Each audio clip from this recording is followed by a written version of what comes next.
ಸ್ನೇಹಿತರೆ ನಮಸ್ಕಾರ. ನಾನು ರವೀಂದ್ರ ಜೋಶಿ. ಜಾರ್ಜಿಯಾ ಮೆಲೋನಿ ಇಟಲಿಯ ಪ್ರಧಾನಮಂತ್ರಿ G7 ಸಮಿಟ್ನಲ್ಲಿ ಬಂದಂಥ ಅತಿಥಿಗಳನ್ನು ನಮಸ್ಕಾರ ಮಾಡಿ ಸ್ವಾಗತಿಸ್ಕೊಂಡ್ರು. ಎಂಥ ದೊಡ್ಡ ವಿಷಯ ನೋಡ್ರಿ.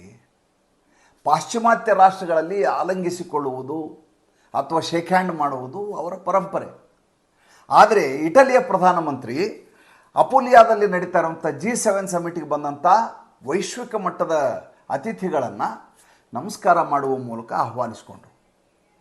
ಗುರುವಾರ ದಿವಸ ನಡೆದಂಥ ವಿದ್ಯಮಾನ. ಆಕೆ ಭಾರತ ಪ್ರಧಾನಮಂತ್ರಿ ನರೇಂದ್ರ ಮೋದಿ ಬಂದಾಗ ಈ ರೀತಿ ನಮಸ್ಕಾರ ಮಾಡಿದರೆ ನಾವು ಅದನ್ನು ಒಪ್ಕೋಬೋದು. ಯಾಕೆಂತಂದರೆ ಭಾರತದ ಪ್ರಧಾನಿ ಅವರು ನಮಸ್ಕಾರ ಮಾಡಿ ಅವ್ರನ್ನ ನಾವು ಬರಮಾಡಿಕೊಳ್ಬೇಕು ಅನ್ನುವಂಥ ಆಲೋಚನೆಯಿಂದ ನಮ್ಮ ಸಂಸ್ಕಾರಕ್ಕೆ ಅವರು ಗೌರವ ಕೊಟ್ಟಿದ್ದಾರೆ ಅಂತ ಹೇಳ್ಬೋದು. ಆದರೆ ಹಂಗಾಗಲಿಲ್ಲ. ಅವರು ಬೇರೆ ನಾಯಕರಿಗೂ ಇದನ್ನೇ ಮಾಡಿದರು.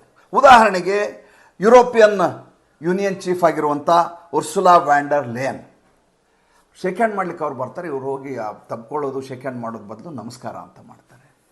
ಇನ್ನು ಜರ್ಮನ್ ಚಾನ್ಸ್ಲರ್ ಒಲಾಫ್ ಸ್ಕಾಲ್ಸ್ ಅವ್ರು ಬಂದಾಗ ಅವ್ರು ಶೇಕ್ ಹ್ಯಾಂಡ್ ಮಾಡಲಿಕ್ಕೆ ಬರ್ತಾರೆ. ಇವರು ಅವ್ರಿಗೆ ನಮಸ್ಕಾರ ಮಾಡ್ತಾರೆ. ಅಂದರೆ ಭಾರತದ ಸಂಸ್ಕೃತಿಗೆ, ಭಾರತದ ಪರಂಪರೆಗೆ ವೈಶ್ವಿಕ ಮಟ್ಟದಲ್ಲಿ ಯಾವ ರೀತಿಯ ಪ್ರಾಧಾನ್ಯತೆ ದೊರೀತಾ ಇದೆ ಅನ್ನೋದನ್ನು ನಾವು ಆಲೋಚನೆ ಮಾಡಬೇಕಾದಂಥ ಸಂದರ್ಭ ಇದು. ಯಾವಾಗ ಶುರು ಆಯ್ತಿದು? ಯಾವಾಗ ಶುರು ಆಯಿತು ಅಂದರೆ ನಮ್ಮ ಧರ್ಮದ ಬಗ್ಗೆ, ನಮ್ಮ ಸನಾತನ ಸಂಸ್ಕೃತಿಯ ಬಗ್ಗೆ, ನಮ್ಮ ಸಂಸ್ಕಾರದ ಬಗ್ಗೆ ಜಗತ್ತಿಗೆ ತಿಳಿಸ್ಕೊಡುವ ಪ್ರಯತ್ನ ಮತ್ತು ಅದರ ಬಗ್ಗೆ ಅಭಿಮಾನ ಪಡುವಂಥ ಒಬ್ಬ ನಾಯಕ ಈ ದೇಶದಲ್ಲಿ ಹುಟ್ಟಿಕೊಂಡು ಆದ ಮೇಲೆ, ಅದು ಸನ್ಮಾನ್ಯ ಶ್ರೀ ನರೇಂದ್ರ ಮೋದಿ ಅವರು ಪ್ರಧಾನಮಂತ್ರಿ ಆದ ಮೇಲೆ, ಅದು 2014 ನಂತರ. ಅಲ್ಲಿವರೆಗೂ ಎಲ್ಲಿ ನಮಸ್ಕಾರ ಮಾಡಿಬಿಟ್ರೆ ನಾವು ಸಣ್ಣವರು ಅಂತ ಅನ್ಕೊಂಬಂದಿದ್ರು. ಜವಾಹರ್ಲಾಲ್ ನೆಹರು ಅವರು ಪ್ರಧಾನಮಂತ್ರಿಯಾಗಿ ಇತ್ತೀಚಿನ ವರ್ಷದ ತನಕ ಅಂದ್ಕೊಂಡದ್ದೇನೆಂದರೆ, ಒಬ್ಬ ಪ್ರಧಾನಮಂತ್ರಿ ಆದವನು ಇಂಗ್ಲೀಷ್ ತುಂಬ ಸೊಗಸಾಗಿ ಮಾತಾಡಬೇಕು ಮತ್ತು ಆತನಿಗೆ ಎಟಿಕಸ್ಸಿ ಗೊತ್ತಿರಬೇಕು, ಅಂದರೆ ಟೇಬಲ್ ಮ್ಯಾನರ್ಸ್ ಅಂತ ಅದು ಗೊತ್ತಿರಬೇಕು.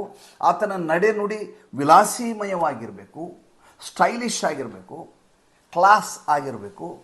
ಈ ರೀತಿಯಾದಂಥ ಮನಸ್ಥಿತಿಯಲ್ಲಿ ಇದ್ದಂಥವರು ಭಾರತ ದೇಶದಲ್ಲಿದ್ದಂಥ ರಾಜಕಾರಣಿಗಳು. ಇಂಗ್ಲೀಷೇ ಬರಲ್ಲ ಅವ್ರಿಗೆ ಅನ್ನೋದು ಅಲ್ಲ ರೀ. ಜಪಾನ್ನಲ್ಲಿರುವಂಥ ಪ್ರಧಾನಮಂತ್ರಿ ಇಂಗ್ಲೀಷ್ ಬರುತ್ತಾ? ಫ್ರಾನ್ಸ್ ಪ್ರೈಮ್ ಮಿನಿಸ್ಟ್ರು ಇಂಗ್ಲೀಷಲ್ಲಿ ಮಾತಾಡ್ತಾರಾ, ಫ್ರೆಂಚಲ್ಲಿ ಮಾತಾಡ್ತಾರಾ? ಇಟಲಿಯಲ್ಲಿ ಯಾರಿಗಾದ್ರೂ ಇಂಗ್ಲೀಷ್ ಬರುತ್ತಾ? ಇಟಾಲಿಯನ್ ಭಾಷೆ ಮಾತಾಡೋದವರು. ಹಾಗಿರುವಾಗ ಭಾರತದಲ್ಲಿರುವಂಥ ಪ್ರಧಾನಮಂತ್ರಿ ಮಾತ್ರ ಇಂಗ್ಲೀಷಲ್ಲಿ ಮಾತಾಡಬೇಕು. ಅಂದರೆ ಇದನ್ನು ಅರಸೊತ್ತಿಗೆಯನ್ನು ಮುಂದುವರಿಸಿಕೊಂಡು ಬರಬೇಕನ್ನುವಂಥ ಹುನ್ನಾರಕ್ಕೋಸ್ಕರ ಇಂಗ್ಲೀಷನ್ನು ನಮ್ಮ ಮೇಲೆ ಹೇರುವಂಥದ್ದು. ಯಾವಾಗ ನರೇಂದ್ರ ಮೋದಿ ಬರ್ತಾರೋ, ನರೇಂದ್ರ ಮೋದಿ ಇಂಗ್ಲೀಷ್ ಮೂಲಕ ತಮ್ಮನ್ನು ಜನ ಇಷ್ಟಪಡಬೇಕು ಅನ್ನುವಂಥ ಆಲೋಚನೆಯನ್ನು ಬಿಟ್ಟು, ಅಥವಾ ಆಕರ್ಷಿತರಾಗಬೇಕು ಅನ್ನುವಂಥ ಆಲೋಚನೆಯನ್ನು ಬಿಟ್ಟು, ನನ್ನ ದೇಶದ ಸಂಸ್ಕೃತಿಯನ್ನು ಎತ್ತಿ ಹಿಡಿಯುವ ಮೂಲಕ ಜಗತ್ತಿನಲ್ಲಿ ವಿಶ್ವಗುರುವಾಗುವಂಥ ಒಂದು ಕನಸು ಕಾಣಲಿಕ್ಕೆ ಶುರು ಮಾಡ್ತಾರೆ. ಅದನ್ನು ಸಾಕಾರಗೊಳಿಸ್ಲಿಕ್ಕೆ ಪ್ರಯತ್ನ ಮಾಡ್ತಾರೆ. ವರ್ಲ್ಡ್ ಲೀಡರ್ಸು ದಿಲ್ಲಿಗೆ ಬಂದು ಇಳಿಬೇಕು. ಅದಾದಮೇಲೆ ಆಗ್ರಾ ತಾಜ್ ಮಹಲ್ ಎದುರುಗಡೆ ನಿಂತು ಫೋಟೋ ತೆಗೆಸ್ಕೋ ಪದ್ಧತಿ. ಆಗ್ರಾ ತಾಜ್ ಮಹಲ್ ಮುಂದೆ ಅವರಿಬ್ಬರು ಕೂಡಿಸಿ ಫೋಟೋ ತೆಗೆಸ್ಬಿಟ್ರು ಬಂದವ್ರನ್ನ. ಅಲ್ಲಿಗೆ ಮುಗೀತು. ಬೇರೆ ಏನೂ ತೋರ್ಸಂಗಿಲ್ಲ ಅವರು. ಕಾಶಿ ತೋರ್ಸಂಗಿಲ್ಲ, ವಾರಣಾಸಿ ತೋರ್ಸಂಗಿಲ್ಲ, ಮಥುರೆ ತೋರ್ಸಂಗಿಲ್ಲ, ಮಹಾಬಲಿಪುರಂ ತೋರ್ಸಂಗಿಲ್ಲ. ಅವ್ರಿಗೆ ನಮ್ಮ ದೇಶದ ಸಂಸ್ಕೃತಿ ಅರ್ಥ ಆಗಿರಬಾರ್ದು. ಆ ರೀತಿ ನಮ್ಮ ರಾಜಕಾರಣಿಗಳು, ನಮ್ಮ ಪ್ರಧಾನಮಂತ್ರಿಗಳೇ ಹಿಂಗೆ ಮಾಡ್ಕೊಂಬಂದಿದ್ರು. ನರೇಂದ್ರ ಮೋದಿ ಬರ್ತಾರೆ, ಬಂದು ಹೇಳ್ತಾರೆ ತಾಜ್ ಮಹಲ್ ಅಲ್ಲ ನಮ್ಮ ದೇಶದ ಸಂಸ್ಕೃತಿ, ಇಲ್ಲಿರೋದು ಮಹಾಬಲಿಪುರಂ ದೇವಸ್ಥಾನ ಅಂತ ಹೇಳ್ತಾರೆ, ಕೊನಾರ್ಕ್ ದೇಗುಲ ಅಂತ ಹೇಳ್ತಾರೆ.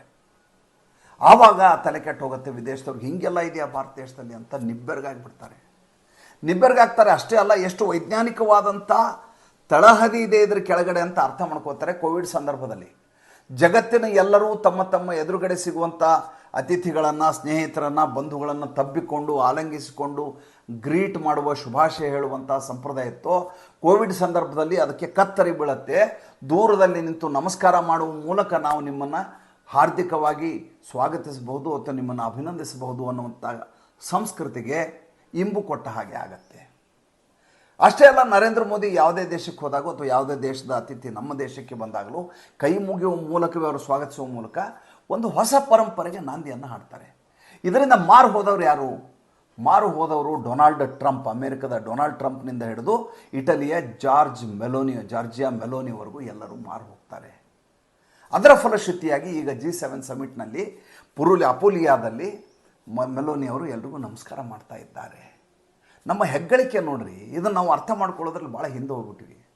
10 ವರ್ಷದಿಂದ ಈಚೆಗೆ ಬಂದಂಥ ಸಂಪ್ರದಾಯ ಇದು.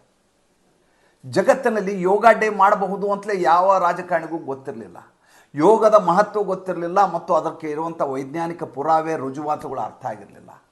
ನರೇಂದ್ರ ಮೋದಿ ಬರ್ತಾರೆ, ಯೋಗ ಅಂದರೆ ಏನು ಅಂತ ಹೇಳ್ತಾರೆ, ಪ್ರಾಣಾಯಾಮ ಅಂದರೆ ಏನು ಅಂತ ಹೇಳ್ತಾರೆ, ಬ್ರೀದಿಂಗ್ ಟೆಕ್ನಿಕ್ ಅಂತ ಹೇಳಿ ಮಾಡಿ ತೋರಿಸ್ತಾರೆ. ತನ್ಮೂಲಕ ನಮ್ಮ ಸ್ವಾಸ್ಥ್ಯವನ್ನು ಹೇಗೆ ಇಟ್ಕೋಬಹುದು, ಮಾನಸಿಕ ದೈಹಿಕ ಸ್ವಾಸ್ಥ್ಯವನ್ನು ಹೇಗೆ ನಿಯಂತ್ರಣದಲ್ಲಿ ಇಟ್ಕೋಬಹುದು ಅಂತ ಹೇಳ್ತಾರೆ. ಇದನ್ನು ವೈಶ್ವಿಕ ಮಟ್ಟದಲ್ಲಿ ಹರಡೋಣ, ತನ್ಮೂಲಕ ಸ್ವಾಸ್ಥ್ಯ ಸಮಾಜವನ್ನು ನಿರ್ಮಾಣ ಮಾಡೋಣ ಅಂತ ಕನ್ವಿನ್ಸ್ ಮಾಡ್ತಾರೆ. ತನ್ಮೂಲಕ ಯೋಗ ಡೇ ಶುರುವಾಗುತ್ತೆ. ಭಾರತದಿಂದ ಶುರುವಾದಂಥದ್ದು ಜಗತ್ತಿನಲ್ಲಿ ವರ್ಷಕ್ಕೊಂದು ದಿವಸ ನಡೆಸುವಂಥ ಪರಂಪರೆ ಹುಟ್ಟುಹಾಕ್ತಾರೆ. ದೊಡ್ಡಸ್ಟಿಕೆಗೆ ನಾನು ಇದನ್ನ ಹೇಳ್ತಾ ಇಲ್ಲ, ನಡೀತಿರುವಂಥದ್ದು ತಥ್ಯ ಯಥಾವತ್ತಾಗಿ ತಮ್ಮೆದುರಿಗೆ ಹೇಳ್ತಾ ಇರುವಂಥದ್ದು. ಇದೆಲ್ಲ ನಡೆದಿರೋದು, ಇದರಲ್ಲಿ ಯಾವುದೂ ಉತ್ಪ್ರೇಕ್ಷೆ ಇಲ್ಲವೇ ಇಲ್ಲ. ಯಾರೋ ಜಪಾನ್ನವ್ರು ಬಂದು ನಮ್ಮ ಪ್ರಾಣಾಯಾಮ ಮಾಡಿ ಅಂತ ಯೋಗ ಡೇ ಮಾಡಿಸ್ಲಿಲ್ಲ, ಅಥವಾ ಯಾರೋ ಫ್ರೆಂಚರು ಬಂದು ಮೆಡಿಟೇಷನ್ ಶುರು ಮಾಡಿ ಅಂತ ಹೇಳಿಲ್ಲ. ಭಾರತದ ನರೇಂದ್ರ ಮೋದಿಯವರು ವಿಶ್ವದಲ್ಲಿ ಹೇಳಿದ್ದು. ನನಗದು ಅಚ್ಚರಿ ಅನ್ನಿಸ್ಲಿಲ್ಲ. ಯಾವ ಭಾರತ ದೇಶದ ಮುಸಲ್ಮಾನರು ನಮ್ಮ ಧರ್ಮ ಬೇರೆದವ್ರಲ್ಲ ಕಾಫಿರ್ಗಳು, ಅವ್ರು ಯಾರು ಉಳಿಬಾರ್ದು, ಯುನೈಟೆಡ್ ಅರಬ್ ಎಮಿರೇಟ್ಸ್ನಲ್ಲಿರುವಂಥ ಮುಸಲ್ಮಾನರು ಮಂದಿರ ಕಟ್ಟಲಿಕ್ಕೆ ಆಸ್ಪದ ಮಾಡಿಕೊಡ್ತಾರೆ, ಅದರ ಶಂಕುಸ್ಥಾಪನೆ ಹೋಗ್ತಾರೆ, ಅದರ ಲೋಕಾರ್ಪಣಾ ಕಾರ್ಯಕ್ರಮಕ್ಕೆ ಹೋಗ್ತಾರೆ, ಪ್ರಾಣ ಪ್ರತಿಷ್ಠೆಗೆ ಹೋಗ್ತಾರೆ, ತನ್ಮೂಲಕ ವೈಶ್ವಿಕ ಬಾಂಧವ್ಯವನ್ನು ಮೆರೀತಾರೆ. ಯುನೈಟೆಡ್ ಅರಬ್ ಎಮಿರೇಟ್ಸಲ್ಲಿ ದುಬೈ ಅಬುಧಾಬಿ ಮಧ್ಯೆ ಹೇಗೆ ಸಾಧ್ಯ ಆಯ್ತದು? ಯಾವ ಕಾರಣಕ್ಕೆ ಸಾಧ್ಯ ಆಯಿತು? ಯಾಕೆ ಸಾಧ್ಯ ಆಯಿತು ಅಂತಂದರೆ, ಇವತ್ತಿನ ಕಾಲಘಟ್ಟದಲ್ಲಿ ಜಗತ್ತಿನಲ್ಲಿ ಶಾಂತಿ ನೆಲೆಸಬೇಕು ಅಂದರೆ ಅದು ಹಿಂದೂ ಧರ್ಮದಿಂದ ಮಾತ್ರ ಸಾಧ್ಯ. ಸಹಬಾಳ್ವೆಯ ನಿಜವಾದ ಅರ್ಥ ಸಿಗುವುದೇ ಹಿಂದೂ ಧರ್ಮದಲ್ಲಿ ಅನ್ನುವುದು ಜಗತ್ತಿನ ಎಲ್ಲೆಡೆ ಅರ್ಥ ಆಗಿದೆ. ಅವರು ನಮ್ಮ ಹಾಗೆ ನಮ್ಮಲ್ಲಿರುವಂಥ ಎಡಚರ ಹಾಗೆ ದುರಭಿಮಾನಿಗಳಲ್ಲ. ವಿಶಾಲ ಮನಸ್ಥಿತಿಯಿಂದ ಬೇರೆಯದಲ್ಲಿರುವಂಥ ಒಳ್ಳೆಯತನವನ್ನು ಸ್ವೀಕರಿಸುವ ಮನಸ್ಥಿತಿಯನ್ನು ಅವರು ಇಟ್ಕೊಂಡಿದ್ದಾರೆ. ಅದರ ಉದಾಹರಣೆಯಾಗಿ ನಮಗೆ ಜಾರ್ಜಿಯಾ ಮೆಲೋನಿ ಕಾಣಿಸ್ತಾ ಇದ್ದಾರೆ ಇವತ್ತು. ಯಾಕೆ ಹೀಗಾಯಿತು ಅಂತಂದ್ರೆ ನಿರಂತರವಾಗಿ 35 ವರ್ಷಗಳ ಕಾಲದಿಂದ ನಡೀತಾ ಇರುವಂಥ ಯುದ್ಧಗಳು. 35 ವರ್ಷ ಆಯ್ತು ರೀ. ಎಲ್ಲೆಲ್ಲಿ ಮೊದಲು ಶುರುವಾಗಿದ್ದು ಕೊಲ್ಲಿ ಯುದ್ಧದಿಂದ ಶುರುವಾಗುತ್ತೆ. ಇರಾಕ್ ಯುದ್ಧ, ಅದಾದಮೇಲೆ ಇರಾನು, ಅದು ಲಿಬಿಯಾ, ಆಮೇಲೆ ಸಿರಿಯಾ, ಯಮನ್ನು, ಅದಾದಮೇಲೆ ಅಫ್ಘಾನಿಸ್ತಾನ ದಾಳಿ. ಇದೆಲ್ಲದರಿಂದ ಏನಾಗತ್ತೆ, ಯುದ್ಧದಿಂದ ಸಂಪೂರ್ಣವಾಗಿ ಅರಾಜಕತೆ ಸೃಷ್ಟಿಯಾಗತ್ತೆ. ಅಲ್ಲಿರುವಂಥ ಮುಸಲ್ಮಾನರೇನಿದ್ದಾರೆ ಅವರು ಶರಣಾಗತರಾಗಿ ಬೇರೆ ಬೇರೆ ರಾಷ್ಟ್ರಗಳಿಗೆ ವಲಸೆ ಹೋಗ್ಲಿಕ್ಕೆ ಶುರು ಮಾಡ್ತಾರೆ. ಆಫ್ರಿಕಾ ರಾಷ್ಟ್ರಗಳಿಗೆ ಹೋಗ್ತಾರೆ, ಯುರೋಪಿಯನ್ ರಾಷ್ಟ್ರಗಳಿಗೆ ಹೋಗ್ತಾರೆ. ಭಾಳ ಸುಲಭವಾಗಿ ಅವ್ರು ಹೋಗ್ಲಿಕ್ಕೆ ಸಾಧ್ಯವಾಗೋದು ಎರಡೇ ಕಡೆ, ಒಂದು ಗ್ರೀಸ್ಗೆ, ಇನ್ನೊಂದು ಇಟಲಿಗೆ.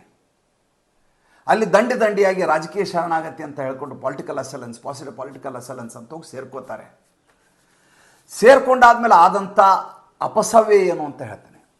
ಯಾವಾಗ ಹಿಂಗೆ ಹೋಗಿ ಸೇರ್ಕೋತಾರೋ, ಹೋಗಿ ಅಲ್ಲಿ ಅವರು ಶರಣಾಗತರ ಹಾಗೆ ಇರೋದಿಲ್ಲ, ನಿರಾಶ್ರಿತರ ಹಾಗೆ ಇರೋದಿಲ್ಲ. ಪ್ರಾರಂಭದಲ್ಲಿ ನಿರಾಶ್ರಿತರ ಹಾಗೆ ನಟಿಸ್ತಾರೆ, ಅನುಕಂಪ ಕರುಣೆಯನ್ನು ಗಿಟ್ಟಿಸ್ತಾರೆ, ಸರ್ಕಾರದಿಂದ ಸೌಲಭ್ಯ ಪಡಿತಾರೆ. ಅದಾದಮೇಲೆ ನಮ್ಮ ಧರ್ಮ ಅಂತ ಶುರು ಮಾಡ್ತಾರೆ.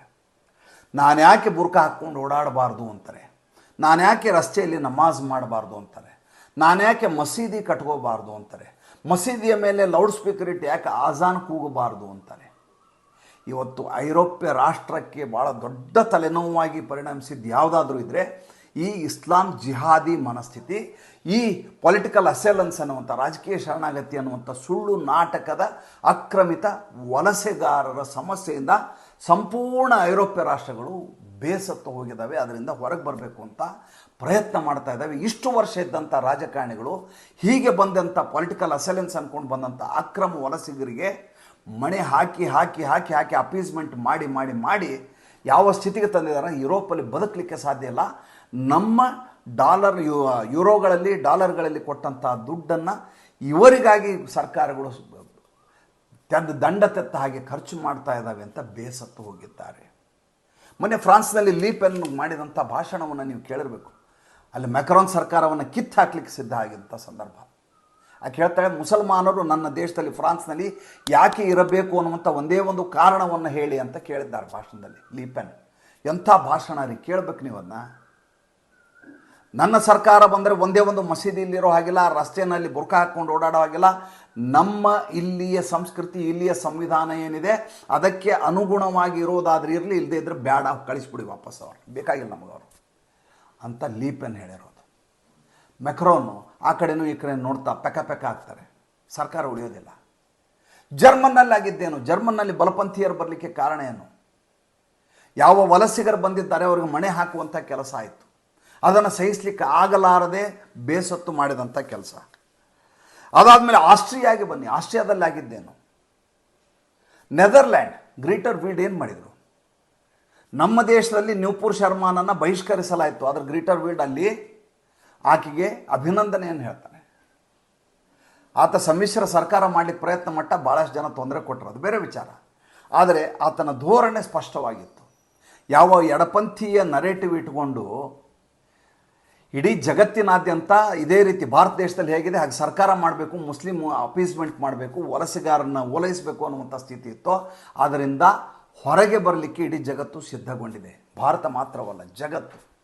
ಭಾರತದಲ್ಲಿ ಟಕಾಟಕ್ ಅಂಥೇಳಿ ಈ ಬಾರಿ ರಾಜಕಾರಣದಲ್ಲಿ ಒಂದಷ್ಟು ಹಿನ್ನಡೆ ಆಗಿರಬಹುದು, ಮುಸಲ್ಮಾನ ಅಪೀಸ್ಮೆಂಟ್ ಮಾಡಿ ಒಂದಷ್ಟು ತೊಂದರೆ ಆಗಿರಬಹುದು. ಮುಸಲ್ಮಾನರೆಲ್ಲ ಒಟ್ಟಾಗಿ ಇವತ್ತು ಇಡೀ ದೇಶದ ಮುಸಲ್ಮಾನರೆಲ್ಲ ಒಬ್ಬ ನರೇಂದ್ರ ಮೋದಿಯ ವಿರುದ್ಧ ಒಟ್ಟಾಗಿಬಿಟ್ರಲ್ರಿ. ಹೆಂಗಿದೆ ನೋಡ್ರಿ. ಯಾವುದಾದ್ರೂ ಪಕ್ಷಕ್ಕೆ ಯಾರಾದರೂ ಮುಸಲ್ಮಾನರು ಓಟ್ ಹಾಕಿದ್ರಲ್ರಿ? ಯಾರು ಯಾವ ಪಕ್ಷಕ್ಕೆ ಓಟ್ ಹಾಕಲಿಲ್ಲ. ನರೇಂದ್ರ ಮೋದಿ ವಿರುದ್ಧ ಯಾರಾದರೂ ಅವ್ರಿಗೆ ಓಟ್ ಹಾಕಿದರು. ನರೇಂದ್ರ ಮೋದಿ ಅವರ ಭಾರತೀಯ ಜನತಾ ಪಕ್ಷವನ್ನು ಸಮಾಜವಾದಿ ಪಕ್ಷ ಸೋಲ್ಸತ್ತಾ, ಆತನಿಗೆ ಓಟ್ ಹಾಕು. ನರೇಂದ್ರ ಮೋದಿ ವಿರುದ್ಧ ಭಾರತೀಯ ಜನತಾ ಪಕ್ಷವನ್ನು TMCಯ ಮಮತಾ ಬೇಗಂ ಸೋಲಿಸ್ತಾರ, ಅವ್ರಿಗೆ ಓಟ್ ಹಾಕು. ನರೇಂದ್ರ ಮೋದಿ ವಿರುದ್ಧ ಕಾಂಗ್ರೆಸ್ಸು ಇಲ್ಲಿ ಗೆಲ್ಲತ್ತಾ, ಕಾಂಗ್ರೆಸ್ಗೆ ಓಟ್ ಹಾಕು. ಈ ಬಾರಿಯ ಚುನಾವಣೆಯಲ್ಲಿ ಧ್ರುವೀಕರಣದ ಪರಾಕಾಷ್ಠೆಯನ್ನು ನೀವು ನೋಡಿದ್ದೀರಿ. ಜಗತ್ತಿನಲ್ಲಿ ಮಾತ್ರ ಇದಕ್ಕೆ ತದ್ವಿರುದ್ಧವಾದಂಥದ್ದಿದೆ. ಏನು? ಇವತ್ತು ಅವರು ಬಲಪಂಥೀಯ ಧೋರಣೆ ಯಾರಿದೋ ಆ ಸರ್ಕಾರ ಉಳಿತವೆ, ಯಾರು ಇಲ್ವೋ ಹೊರಟು ಹೋಗ್ತಾರೆ. ಆ ಸ್ಥಿತಿ ಎಲ್ಲ ದೇಶದಲ್ಲಿಯೂ ಬಂದಿದೆ. ಏಕೆಂದರೆ ಅಷ್ಟು ನರಳಿ ಹೋಗಿದ್ದಾರೆ. ಭಾರತ ದೇಶಕ್ಕೆ ಹಂಗಿಲ್ಲ. ಭಾರತ ದೇಶದಲ್ಲಿ ಹಿಂದೂ ಧರ್ಮ ಹೆಂಗಿದೆ ಅಂದರೆ, ಎಷ್ಟೇ ಬರ್ಬರತೆಯನ್ನು ಮಾಡಿ, ಎಷ್ಟೇ ದೌರ್ಜನ್ಯ ಮಾಡಿ, ಎಷ್ಟೇ ಪಾಠ ಹೇಳಿ ಜಾತಿ ಆಧಾರದಲ್ಲಿ ಸುಲಭವಾಗಿ ಒಡೆದಾಕ್ಬಿಡ್ಬೋದು. ಮುಂಚೆ ಬ್ರಿಟಿಷರು ರಾಜರಾಜರ ಮಧ್ಯೆ ವಿಭಜನಾ ನೀತಿ ಮಾಡ್ತಾಯಿದ್ರು, ಒಡೆದಾಳ್ತಾಯಿದ್ರು. ಈಗಿನ ರಾಜಕಾರಣಿಗಳು ಹಿಂದೂಗಳಲ್ಲೇ ಜಾತಿ ಜನಗಣತಿ ಅಂತ ದಲಿತರನ್ನ ಎತ್ತಿಕಟ್ಟು ಪಾಪ ಅವ್ರು ಪಾಡಿದವ್ರು ಇರ್ತಾರೆ. ಅವ್ರಿಗೆ ಹೇಳೋದು ನಿಮ್ಮ ವಿರುದ್ಧ ಸವರ್ಣೀಯರೆಲ್ಲ ತೊಂದರೆ ಮಾಡ್ತಾ ಇದ್ದಾರೆ ಅನ್ನೋದು, ಸಂವಿಧಾನ ರದ್ದು ಮಾಡಿಬಿಡ್ತಾರೆ ಅನ್ನೋದು. ಈ ರೀತಿಯಾದಂಥ ಮಾತುಗಳನ್ನಾಡುವ ಮೂಲಕ ಭಾರತದಲ್ಲಿ ರಾಜಕಾರಣ ಮಾಡ್ತಾರೆ. ಆದರೆ ಇವತ್ತು ಇಟಲಿಯ G7ನಲ್ಲಿ ನಮಸ್ಕಾರ ಮಾಡುವ ಮೂಲಕ ನಮ್ಮ ಧರ್ಮದ, ನಮ್ಮ ಪರಂಪರೆಯನ್ನು ಎತ್ತಿ ಹಿಡಿದಿದ್ದಾರೆ. ಇದಕ್ಕೆ ಅಭಿನಂದನೆ ಹೇಳಿದೆ, ಇನ್ನೇನು ಹೇಳಿ. ಮತ್ತು ಮುಂದಿನ ಸಂಚಿಕೆಯಲ್ಲಿ ಮಾತಾಡ್ತೀನಿ. ಸಂಚಿಕೆ ಇಷ್ಟ ಆಗಿದ್ದರೆ ಲೈಕ್ ಮಾಡಿ, ಫಾಲೋ ಮಾಡಿ, ಶೇರ್ ಮಾಡಿ. ನಮ್ಮ ಮುಕ್ತ ಪತ್ರಿಕೋದ್ಯಮಕ್ಕೆ ದಯವಿಟ್ಟು ಆರ್ಥಿಕವಾಗಿ ಬೆಂಗಾವಲಾಗಿ. ನಿಮ್ಮ ಸಹಾಯ, ನಿಮ್ಮ ಸಹಕಾರ, ನಿಮ್ಮ ಸಹಭಾಗಿತ್ವ ಇಲ್ಲದೆ ಈ ಅಭಿಯಾನ ನಡೆಸೋದು ತುಂಬ ಕಷ್ಟ ಸಾಧ್ಯ. ನಮಸ್ಕಾರ.